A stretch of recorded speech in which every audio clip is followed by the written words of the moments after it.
Iran যুদ্ধ শুরুর পর এই প্রথম কোনো যাত্রীবাহী জাহাজ বা ক্রুজ লাইনার হরমুজ প্রণালী অতিক্রম করে ওমানের রাজধানী মাস্কাটের দিকে আসছে। শুক্রবার মাল্টার পতাকাবাহী সেলেস্টিয়াল ডিসকভারি নামের এই প্রমোদ তরীটি সফলভাবে প্রণালী পার হয়। তবে বর্তমান যুদ্ধ পরিস্থিতির নিরাপত্তা ঝুঁকির কথা বিবেচনা করে জাহাজটিতে কোনো সাধারণ যাত্রী নেই, কেবল ক্রু সদস্যরা রয়েছেন। শনিবার দিনের শেষ ভাগে জাহাজটি মাস্কাট বন্দরে পৌঁছাচ্ছে।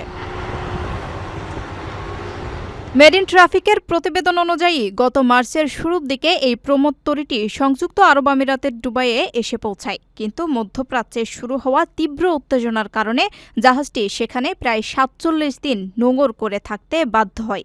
ইসরায়েল ও যুক্তরাষ্ট্রের সামরিক আগ্রাসনের জেরে ইরান পারস্য উপসাগরের এই গুরুত্বপূর্ণ জলপথটি বন্ধ করে দিয়েছিল।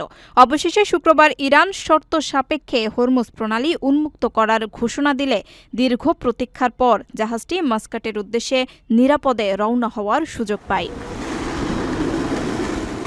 আন্তর্জাতিক সমুদ্র সীমায় জাহাজ চলাচলে এই অচলাবস্থার কারণে উপসাগরীয় দেশগুলোর অর্থনীতিতে গভীর উদ্বেগ তৈরি হয়েছিল।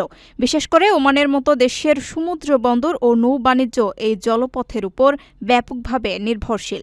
বিশ্বে জ্বালানি তেল ও এলএনজি পরিবহনে ১/৫ এই হরমুজ প্রণালী দিয়েই হয়ে থাকে, যেখানে যুদ্ধের আগে প্রতিদিন গড়ে ১৩৮টি জাহাজ যাতায়াত করত।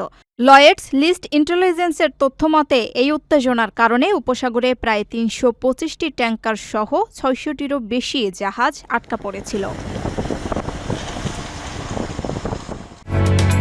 ওমানের সেরা রেট দিচ্ছে বাংলাদেশি প্রতিষ্ঠান গালফ এক্সচেঞ্জ। প্রিয়জনকে টাকা পাঠাতে আজই আসুন আমাদের যে কোনো ব্রাঞ্চে অথবা কল করুন স্ক্রিনে দেয়া নাম্বারে। গালফ এক্সচেঞ্জ, বাংলাদেশিদের প্রিয় এক্সচেঞ্জ।